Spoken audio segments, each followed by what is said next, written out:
Hello दोस्तों, आप सभी का स्वागत है हमारे यूट्यूब चैनल में। दोस्तों, आज का सवाल जो है कह रहा है 10 केजी चावल 400 रुपये का है, तो 300 ग्राम चावल कितने का होगा। दोस्तों, इस तरह के सवाल अगर आ जाते हैं तो कई बच्चे कंफ्यूज हो जाते हैं कि 300 ग्राम का कैसे निकालेंगे। या आप दुकान पे जाते हैं, मान लो आपको 300 ग्राम चावल लेना है, 300 ग्राम कोई भी वस्तु लेनी है और उसका इस तरह रेट है, तो आपके पास वहां पे क्या होगा दोस्तों? आपके पास ना कॉपी होगी ना पेन होगा, आपके पास होगा क्या? मोबाइल होगा। तो आप मोबाइल से बहुत आसानी से इसको कर सकते हैं। बहुत आसान तरीका मैं बताऊंगा दोस्तों, तो वीडियो को दोस्तों अंत तक आप जरूर देखना। तो देखिए, लिखा हुआ है दोस्तों 10 केजी चावल 400 रुपये का है, तो 300 ग्राम चावल कितने का होगा। तो इसको दोस्तों मैं बहुत आसान तरीका बताऊंगा करने का। 10 केजी है और कितने का निकालना है दोस्तों? हमें 300 ग्राम का निकालना है। 300 ग्राम मतलब 300 ग्राम को हम क्या लिखेंगे दोस्तों? 300 ग्राम जो होता है तो 1 किलो के बाद या 1 किलो से कम वाली संख्या को हमेशा दशमलव लगा के लिखा जाता है। इस तरह से लिखा जाता है 300 ग्राम। अब क्या करेंगे दोस्तों, इसको दोस्तों केजी में लिखा हुआ है, केजी में कर लेंगे। अब करना क्या है दोस्तों, हमको बहुत ही आसान तरीका है। 10 केजी जो है कितने का है दोस्तों? 400 रुपये का है। तो हम क्या करेंगे दोस्तों, 400 लिखेंगे और क्या करेंगे दोस्तों, जो हमें 300 ग्राम का निकालना है इसके गुने में हम ये 300 ग्राम लिख लेंगे। किस तरह लिखेंगे दोस्तों? दशमलव 300। और जो 10 केजी दिया हुआ है दोस्तों, इसको हम इसके बटे में कर देंगे।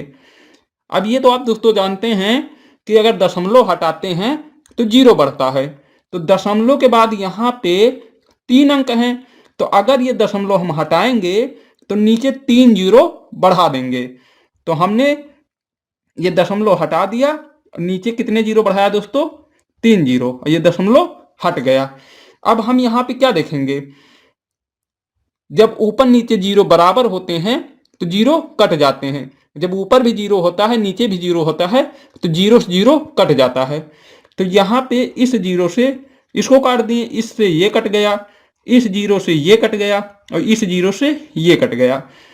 अब दोस्तों बचा क्या? यहाँ बचा 4 और यहाँ बचा 3। 4 को 3 में गुणा कर देंगे, 4 3 12। ये हमारा दोस्तों हो गया आंसर। जो हमारा 300 ग्राम चावल होगा वो 12 रुपए का होगा। ये आप आसानी से मोबाइल से भी कर सकते हैं। देखते हैं दोस्तों अगला सवाल इसी तरह का। अगला सवाल है दोस्तों, कह रहा 20 केजी चीनी 700 रुपये की है, तो 700 ग्राम चीनी कितने की होगी। सेम उसी तरह दोस्तों इसको लिखेंगे। 700 रुपये कितने की है दोस्तों? 700 रुपये की। तो 700 रुपये हम यहां लिख लेंगे दोस्तों।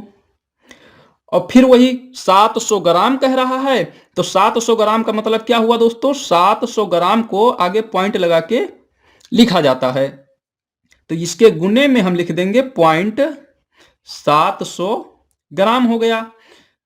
ओके दोस्तों, अब जो 20 केजी कह रहा है इसको हम इसके बटे में कर देंगे। अब वही चीज करना है, दशमलव के बाद 3 अंक हैं तो यहां पे हम 3 जीरो नीचे बढ़ा लेंगे और दशमलव को हटा देंगे। और दशमलव को मैंने हटा दिया, तो वही फिर करना है दोस्तों। जीरो से ये जीरो काट देंगे, ये जीरो से ये जीरो कट गया, इस जीरो से ये कट गया, इस जीरो से ये कट गया। ऊपर बचा दोस्तों 7 और यहां बचा 7। 7 को अगर हम 7 में गुणा करेंगे तो कितना आ जाएगा दोस्तों? 7 सत्ता 49 आ जाएगा। और नीचे कितना है दोस्तों? 2 बटे में 2 लिख देंगे। अब क्या करना है दोस्तों, 2 से जब इसको हम भाग करेंगे तो 2 दूनी 4 हो जाएगा और 2 चौको 8 हो जाएगा। 2 चौको 8 हो जाएगा। एक यहाँ पे बचेगा, पॉइंट लगाएंगे, वहां जीरो बढ़ेगा और 2 पंची 10 हो जाएगा। इसको दोस्तों आप इस तरह भी भाग कर सकते हैं। अगर आपको दिक्कत हो रही है तो इसको हम इस तरह भाग करके भी दिखा सकते हैं। 2 से अगर हम 49 को भाग करेंगे तो कितना आएगा? 2 दूनी 4 हो जाएगा दोस्तों। माइनस करेंगे, यहाँ कुछ नहीं बचेगा, 9 उतारेंगे, 2 चौको 8, यहाँ 8 हो जाएगा दोस्तों, माइनस करेंगे 1 बचेगा। अब यहाँ पॉइंट लगाएंगे, 0 बढ़ाएंगे, 2 पंची कितना आएगा, 10 आएगा। तो ये दोस्तों यहाँ पे हमारा जो 700 ग्राम वो चीनी होगी वो 24 रुपये 50 पैसे, मतलब 24.5 रुपये की हो जाएगी। इसको आप दुकान पे जाते हैं, कहीं जाते हैं, तो आप मोबाइल से तुरंत इसी तरह से आप इसको कर सकते हैं। तो दोस्तों आज के लिए इतना ही, मिलते हैं अगली वीडियो में, तब तक के लिए धन्यवाद।